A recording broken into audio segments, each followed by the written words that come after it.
नमस्कार सभी को। आज हम दर्शन क्या है या फिलॉसफी क्या है इसके संबंध में आज अध्ययन करेंगे कि दर्शन क्या है। सामान्य शब्दों में अगर हम कहें कि दर्शन से हम अगर अपने शब्दों में लें कि दर्शन क्या है, तो हम ये कह सकते हैं कि हमारा दृष्टिकोण या हमारी विचारधारा, हम किसी भी विषय वस्तु को देख करके या प्राणी को देख करके हमारी क्या विचारधारा है, हम किस दृष्टिकोण के आधार पर यह निर्धारित करते हैं कि इस व्यक्ति को हम किस तरह से देखते हैं, ये हमारी विचारधारा है। उसी तरह से दर्शन शब्द का शिक्षा में महत्वपूर्ण योगदान है और दर्शन ने अपनी विशेष एक परिदृश्य रख रखा है कि वह पश्चिमी परिवेश में दर्शन का क्या महत्व है, भारतीय परिवेश में दर्शन का क्या अर्थ है। तो इसको आज हम पढ़ेंगे। तो पश्चिमी परिवेश में दर्शन का जो अर्थ है वह हम कह सकते हैं कि दर्शन शब्द संस्कृत के दृश्य धातु से ल्यूट प्रत्यय लगा करके बनाया गया है, जिसका अर्थ है देखना। इसका अंग्रेजी शब्द फिलॉसफी है, जिसकी उत्पत्ति दो यूनानी शब्दों से हुई है, फिलॉस जिसका अर्थ है लव और सोफिया जिसका अर्थ है ऑफ विजडम। इस प्रकार हम फिलॉसफी का अर्थ कह सकते हैं कि लव ऑफ विजडम, मतलब ज्ञान से प्रेम या ज्ञान के प्रति अनुराग। अब हम बात करते हैं भारतीय परिवेश में दर्शन का अर्थ। दर्शन पद की उत्पत्ति जो है दो अर्थों से हुई है। पहले तो हम इसके अगर दृश्यते अनीन इति दर्शनम, इस व्युत्पत्ति के अनुसार अगर संस्कृत में हम दर्शन का अर्थ लगाएं तो इसका मतलब होता है जिसके द्वारा देखा जाए। दर्शन शब्द से वे सभी पद्धति अपेक्षित हैं जिनके द्वारा परमार्थ का ज्ञान होता है या देखा जाए। इस पद का अर्थ यूँ तो ज्ञान प्राप्त किया जाए से भी हो सकता है। फिर भी इस संबंध में अगर हमें ध्यान रखना ये उचित होगा तो हम ये बात करेंगे कि ज्ञान प्राप्त करने के लिए अनेक साधन हैं, जैसे प्रत्यक्ष, अनुमान, उपमान, शब्द आदि।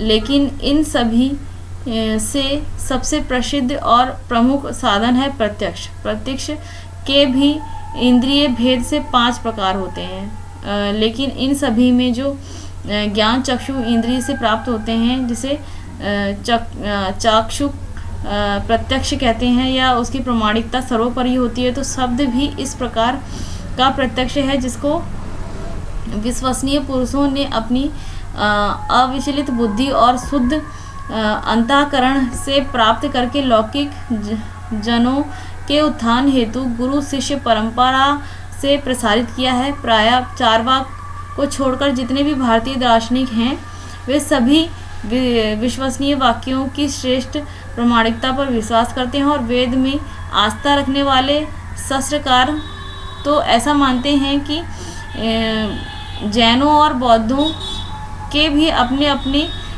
वचन व आगम हैं जिन्हें वे प्रमाण स्वरूप मानते हैं। इन सबसे प्रत्यक्ष को सर्वोपरि प्रमाण मानने की बात सिद्ध होती है। तो हमें यहाँ पे देखने को मिलता है कि दृश्य जो शब्द है या दर्शन जो शब्द है उसका अर्थ यहाँ पे होता है देखना, प्रत्यक्ष रूप से देखना। तो यहाँ पे दर्शन शब्द से भारतीय शास्त्रकारों व तत्व शास्त्रकार साक्षात्कार अभीष्ट हैं।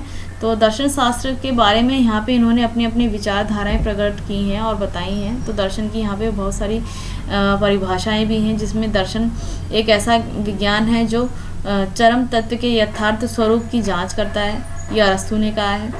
पदार्थों के यथार्थ स्वरूप का ज्ञान ही दर्शन है, ये प्लेटो ने कहा है। ज्ञान का विज्ञान ही दर्शन है, ये फिक्टे ने कहा है। और दर्शन विज्ञानों का विज्ञान है, ये कॉम्टे ने कहा है। और दर्शन शास्त्र विश्वव्यापी विज्ञान तथा सभी विज्ञानों के संकलन का नाम है, इसे ये स्पेंसर ने कहा है। तो इन्होंने अपनी अपनी परिभाषाएं दी हैं। और अगर हम बात यहाँ पे करें कि दर्शन एक ऐसा दीपक है तो जो सभी विधाओं में को प्रकाशित करता है, कौटिल्य के अनुसार ये कहा गया है। और दर्शन एक ठोस सिद्धांत है, ना कि अनुमान या कल्पना। इसे व्यवहार में ला करके व्यक्ति निर्धारित लक्ष्य व मार्ग को प्रशस्त करता है, ये डॉक्टर बलदेव उपाध्याय ने कहा है। नेक्स्ट हम बात करें डॉक्टर उमेश मिश्र ने इसको कहा है कि दर्शन के द्वारा प्रत्यक्षीकरण होता है, और अर्थात चाहे जितना ही सूक्ष्म क्यों ना हो उसे दर्शन से अनुकूल किया जा सकता है, ये डॉक्टर उमेश मिश्र ने कहा है। तो यहाँ पे हमें देखने को मिलता है कि दर्शन की अलग अनेक परिभाषाएं हैं जो पश्चिमी दार्शनिकों और भारतीय दार्शनिकों की अलग अलग विचारधाराओं से मिलती जुलती हैं और उन्होंने अपने अपने अलग अलग बातें रखी हैं। और यहाँ पे अगर हम बात करें कि दर्शन के कार्य क्या हैं, तो दर्शन के कार्य यहाँ पे निम्नलिखित हैं, जिसमें से दर्शन व्यक्ति की जिज्ञासा की तृप्ति करके ज्ञान प्राप्त करने में सहायता प्रदान करता है। नेक्स्ट है ये ध्यान को केंद्रित करने में व्यक्ति की सहायता करता है। सांसारिक इच्छाएं एवं इंद्रियजन कामनाएं संयम प्राणायाम धारणा द्वारा चित्त वस्तियों का निरोध करना संभव है और इस कार्य में दर्शन सहायता भी करता है। यह शब्दों और अर्थों का विश्लेषण करके कार्य की सही दिशा निश्चित करता है। यह वास्तविक सत्य की खोज करने का प्रयत्न करता है। यह मानव जीवन की आदि अंत पर विचार करके जीवन को सउद्देश्य बनाता है। जीव जगत सत्य चित आनंद आत्मन परमात्मन मनस आदि से संबद्ध प्रश्नों का हल ढूंढने का यह प्रयत्न करता है। जीवन की विभिन्नता व विसंगतियों को सामंजस्य में लाने का प्रयास करता है। यह तथ्यों का मात्र संग्रह न करके उनमें व्याप्त संबंधों को देखता है और प्रत्येक अनुभवगम्य वस्तु की आत्मा को देखने का प्रयास करता है। तो इस तरह से हमें आज यह पता चलता है कि दर्शन क्या है, दर्शन का क्या महत्व है और दर्शन को हम क्या कहते हैं। इसी तरह से आपको नेक्स्ट वीडियो भी उपलब्ध कराई जाएगी।